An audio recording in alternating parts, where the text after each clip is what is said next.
नमस्कार, कैसे हैं आप लोग। उम्मीद करता हूं कि आप लोग बहुत बेहतर होंगे। एसएससी सीएचएसएल 2025 का 12 नवंबर का सभी शिफ्ट का जो एग्जाम है वो आपका ओवर हो चुका है।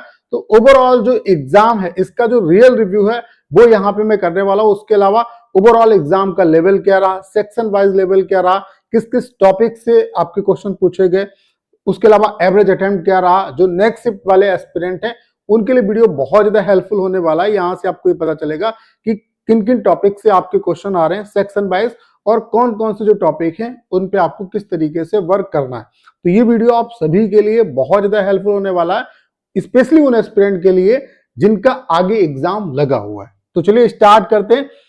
उसके अलावा जो जैसा कि आपको पता है कि लगातार जब से ये एजेंसी ने स्टार्ट किया है एग्जाम कराना, तो सिस्टम में या और तरीके से जो प्रॉब्लम आ रही थी वो अब कहीं ना कहीं उन पे बहुत हद तक काम हुआ है और कुछ कुछ जगह पे ऐसी प्रॉब्लम देखने को मिली। बाकी एग्जाम ओवरऑल जो है आपका आज का जो एग्जाम है वो ठीक ठाक रहा, मतलब बहुत बड़े लेवल पे चीजें जो हैं वो गलत नहीं दिखी है। बाकी यहाँ पे आप देख सकते हैं एक सेंटर ऐसा है वाराणसी का, यहाँ पे मार्कंडे महादेव इंफोटेक, यहाँ पे वाराणसी में, जहां पे सेकेंड शिफ्ट और थर्ड शिफ्ट का जो एग्जाम है वो आज का कैंसिल कर दिया गया है। इन बच्चों का जो एग्जाम है वो आगे रिशेड्यूल किया जाएगा और इसके रिगार्डिंग इन बच्चों को जो मैसेज हैं वो आ जाएंगे। बाकी कुछ जगह पे सिस्टम में प्रॉब्लम भी जो इशू है वो स्टूडेंट ने फेस किया और उसके बारे में बोला भी है, लेकिन बहुत बड़े लेवल पे चीजें इस बार देखने को नहीं मिली हैं।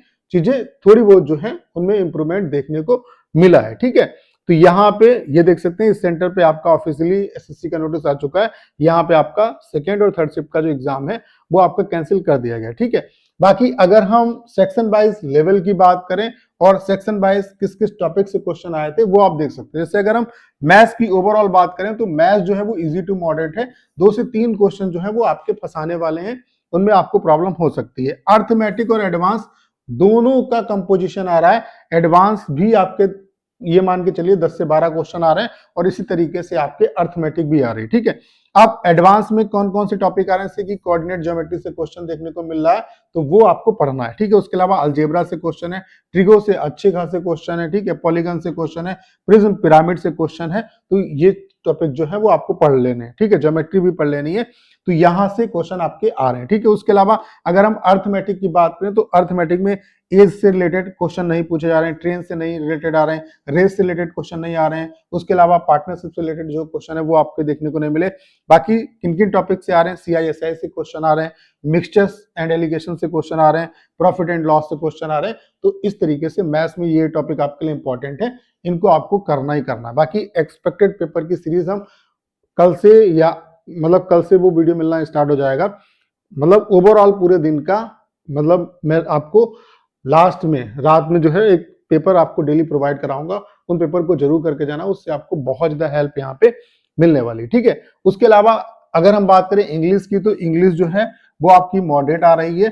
पैसेज जो है वो कहीं ना कहीं स्टूडेंट को परेशान कर रहा है। उसके अलावा पीक्यूआरएस आ रहे हैं। वोकैब की अगर हम बात करें तो एंटो साइनो जो है वो कुछ नए भी हैं और पीवाईक्यू बेस्ड भी हैं। ठीक है, लेकिन ऑप्शन से एलिमिनेट होने वाले हैं तो देख लेना। उसके अलावा one word substitution, idiom phrases ये आपके पूछे जा रहे हैं। स्पेलिंग एरर, स्पॉटिंग एरर आ रही है। उसके अलावा डायरेक्ट इनडायरेक्ट भी आ रहे हैं और एक्टिव पैसिव भी आ रहे हैं। तो ये चीजें जो है वो आपको देख लेना है। ठीक है, उसके अलावा अगर हम जीके जीएस की बात करें तो जीके जीएस आपकी टफ है।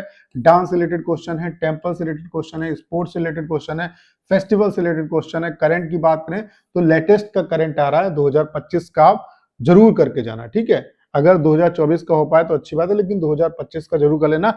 अपॉइंटमेंट्स कई पूछे गए हैं, तो अपॉइंटमेंट्स हैं और भी जो चीजें हैं जो इंपॉर्टेंट है वो आप जरूर देख लेना। उसके अलावा साइंस में अगर हम बात करें तो बायोलॉजी से ज्यादा क्वेश्चन है, फिजिक्स से भी क्वेश्चन है, केमिस्ट्री से भी है, लेकिन बायो से ज्यादा क्वेश्चन आपके हैं। ठीक है, उसके अलावा हिस्ट्री से भी क्वेश्चन आ रहे हैं। पॉलिटी की अगर हम बात करें तो जो आर्टिकल है वो आपके लिए इंपॉर्टेंट है। 150 से ऊपर वाले जो आर्टिकल हैं वो आप एक बार जरूर देख लेना। तो जीके जीएस जो है इसका जो लेवल है वो टफ रहा है। ठीक है, उसके अलावा अगर हम रीजनिंग की बात करें तो रीजनिंग को आपको इग्नोर नहीं करना है। रीजनिंग इजी तो है, लेकिन अगर थोड़ा सा आप दिमाग नहीं लगाओगे तो दिक्कत में आ सकते हो। ठीक है, 2 से 3 क्वेश्चन आपको फंसा सकते हैं। बाकी लेटर एनालॉजी से क्वेश्चन आ रहे हैं, यहाँ पे नंबर सीरीज से क्वेश्चन आ रहे हैं। मैक्सिमम स्टेटमेंट और कंक्लूजन बेस्ड जो क्वेश्चन है वो आपके 3 से 4 पूछे जा रहे हैं और यहीं पे आपका टाइम जो है वो कंज्यूम हो सकता है। ओवरऑल जो रीजनिंग है वो इजी है, और आपको ओवरऑल अगर एग्जाम को क्वालिफाई करना है तो मैथ, रीजनिंग और इंग्लिश पे ज्यादा आपको फोकस करना है।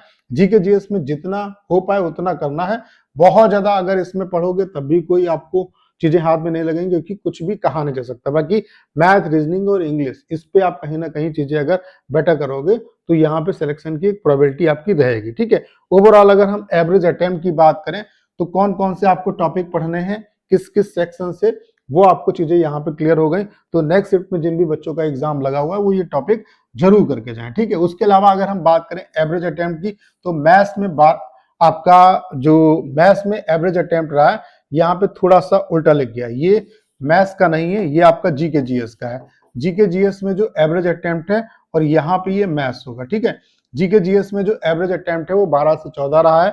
उसके अलावा रीजनिंग की बात करें तो 19 से 21, और इंग्लिश की बात करें तो 20 से 22, और मैथ्स की बात करें तो आपका 23 से 24। ओवरऑल जो एग्जाम का लेवल है वो इजी टू मॉडरेट आपका रहा है। ठीक है, बाकी आपको मैंने जितना भी इंपॉर्टेंट चीजें हो सकती थी वो सारी बता दी। बाकी यहाँ पे इस बार उतने बड़े लेवल पे प्रॉब्लम देखने को नहीं मिली, जो सिस्टम में या स्टाफ की या सर्वर की या स्टूडेंट को जो प्रॉब्लम हो रही थी, जितना सीजीएल में चीजें हुई उस लेवल पे यहाँ पे अभी तक चीजें नहीं है। उसके अलावा पहली शिफ्ट में पहले दिन, मतलब पहले दिन ओवरऑल जो एग्जाम था उसमें काफी कम बच्चों का भी एग्जाम था। ठीक है, जिन बच्चों ने स्लॉट बुकिंग नहीं कर पाया उनका एग्जाम भी यहाँ पे डाल दिया था, और एक सेंटर पे अभी तक ऑफिशियली चीजें आई है कि यहाँ पे सेकेंड और थर्ड शिफ्ट का जो एग्जाम है वो आपका कैंसिल कर दिया गया।